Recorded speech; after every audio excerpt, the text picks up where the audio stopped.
नमस्कार। आपने बहुत बार हिंदुस्तान में देखा होगा कि बहुमत पाने के लिए पार्टियां जोड़ तोड़ करती हैं। आपने ये भी देखा होगा कि सरकार बनाने के लिए बहुमत की संख्या जुटाने के लिए भी जोड़ तोड़ होती है पार्टियों में, और पाला इधर से उधर बदला जाता है।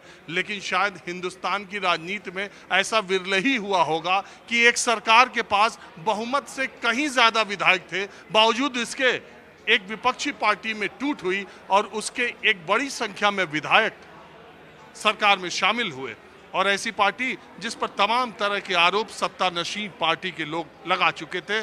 जी हां, मैं बात कर रहा हूं महाराष्ट्र की। एकनाथ शिंदे फडणवीस सरकार के पास 160 विधायकों से ज्यादा का समर्थन प्राप्त था, 288 विधानसभा सीटें थी। बावजूद इसके कल एनसीपी में एक टूट हुई और एनसीपी के नेता अजीत पवार अपने चाचा से बगावत कर शिंदे और फडणवीस सरकार में शामिल हो गए। 9 मंत्रियों को शपथ दिलाई गई, 9 नेता जिनके ऊपर ईडी और सीबीआई के चार्जेस हैं। कहा यह जा रहा है कि जिन जिन महाराष्ट्र के नेताओं पर ईडी और सीबीआई का समन और शिकंजा था, अब वो सब सत्ता पक्ष में चले गए, विपक्ष में कम बचे हैं। उधर इस सारे उठापटक से परेशान शरद पवार सतारा की यात्रा पर निकले हैं और उन्होंने कहा है कि वो असल में एनसीपी है। 5 तारीख को उन्होंने आगे आने वाले दिनों में उद्धव ठाकरे और एनसीपी ने अपनी अपनी पार्टियों की बैठक बुलाई है।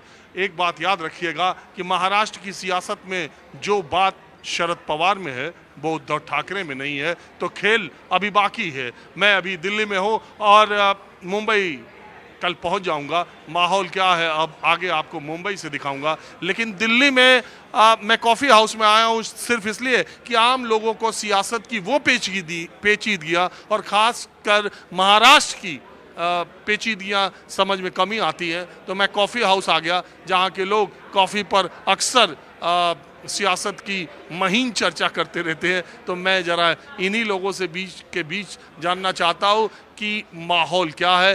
23 जून को पटना में विपक्षी नेताओं की एकता के लिए जो बैठक हुई, बहुत लोग विपक्षी दलों के ये कह रहे हैं कि बीजेपी की बेचैनी है जिसकी वजह से वो तोड़फोड़ में लगी है, और दूसरी तरफ भारतीय जनता पार्टी और उनके समर्थक ये कह रहे हैं कि राहुल गांधी को नेता बनाए जाने से एनसीपी में बहुत उथल पुथल थी, इसकी वजह से ये टूट हुई है। शायद मेरी समझ से पिछले 24-25 वर्षों से जितनी मजबूती के साथ शरद पवार कांग्रेस के साथ गठबंधन में है, शायद दूसरी कोई पार्टी नहीं है। तो फिर अब क्या होगा आगे? विपक्ष अपने आप को बचा पाएगा? 2024 तक ये कुनबा बिखर जाएगा? भारतीय जनता पार्टी के सामने कोई ताकत बचेगी या नहीं बचेगी? महाराष्ट्र का ये खेला किस लिए हुआ? अजीत पवार के टूट के जाने का मकसद दिल्ली वालों को क्या लगता है, देश वालों को क्या लगता है? बिल्कुल आम लोगों से कॉफ़ी हाउस में मैं चर्चा शुरू करता हूँ। ये चचा तो अक्सर बैठे मिल जाते, पहले भी एक बार आप टकराए थे। तो आपको क्या लग रहा है हुआ क्या महाराष्ट्र में? देखो जी, इसके ऊपर अभी कोई स्टडी नहीं की है। मेरे से और किसी से बोलो, और किसी से बुलवाओ। नहीं, ये अजीत पवार खुद से गए या बीजेपी का हाथ है? ये तो खुद बीजेपी का ही हाथ है।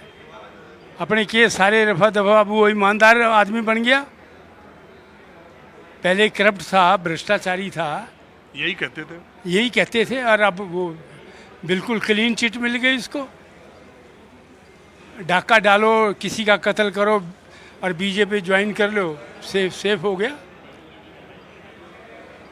तो आप ऐसा कह रहे हैं कि उधर थे तब भी तो भ्रष्टाचारी थे, कि इधर आगे तो ही साफ हो गए? कौन? उधर थे तो भ्रष्टाचारी थे। उधर थे तो भ्रष्टाचारी थे, अब क्लीन हो गया। अब तो मोदी के साथ आ गया। मोदी के साथ जो भी आया वो ये तो वॉशिंग ईमानदार मशीन हो गया एकदम। इधर वॉशिंग मशीन लगी है। हाँ अब और किसी बस ज़्यादा नहीं। देखिए एक बात बताऊं मैं, लेकिन बात ये भी तो है कि अगर उधर रहे और भ्रष्टाचार के आरोप लगाए तो आप कहे हो विपक्षियों पर लगा रहे, जब इधर आ जाए तो आप कह दो भ्रष्टाचार के। लेकिन आरोप तो इन्हीं लोगों ने लगाए थे, बीजेपी वालों ने लगाए थे, और इन्होंने केस उनके ऊपर डाले हुए हैं। ईडी पीछे लगी हुई है। अरे एक तो ऐसे को मंत्री बना दिया जिसके ऊपर अभी एक हफ्ते के भीतर ही छापा पड़ा था। छापा पड़ा था, बिल्कुल 70,000 करोड़ के उसके गबन है, और वो ईमानदार हो गया एकदम। 1 घंटे में ईमानदार हो गया नहीं हो गया। तो अब तो विपक्ष लड़ पाएगा 2024 में सब तितर। जी अभी बहुत चेंज आएंगी, पता नहीं क्या क्या चीज़ होगी। ये भी खेल खेल लेगा अपने, ये चुप नहीं बैठने वाला, कोई दफ्तर में काम नहीं, कोई देश के बारे में काम नहीं करना, सिर्फ यही चीज़ें सुलझानी है इसने। इसने मोदी ने, इसने कोई देश का भला थोड़ी करना है। अरे इतना देख रहे हो अमेरिका में जाके कहाँ क्या कर कहाँ लिया मोदी वहाँ? कोई लेने तो आया नहीं, गवर्नमेंट का ऑफिशियल आया कोई? एरोड्रम पे कोई गवर्नमेंट का ऑफिशियल आया लेने के लिए? अरे वो देखो कितने, काउंटर बना रखा फिजूल का। अरे बाउंडर बना रखा, कितने प्राइम वो पैर छू रहा, कोई म्यूजिशियन को प्राइम। पता नहीं पैसे दे दे के मर्जी जिसके पैर छुआ लो, आपके छुआ देता हूँ यहाँ, बोलो। अरे आप तो केवल बीजेपी और मोदी विरोधी हो।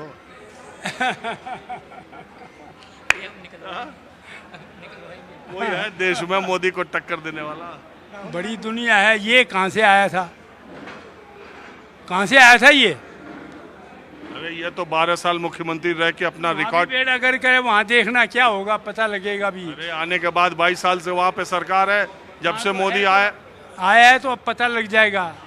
अब 2024 में देख लेना, ये सारी चीज़ें पलट जाएंगी। हाँ नेता जी आपका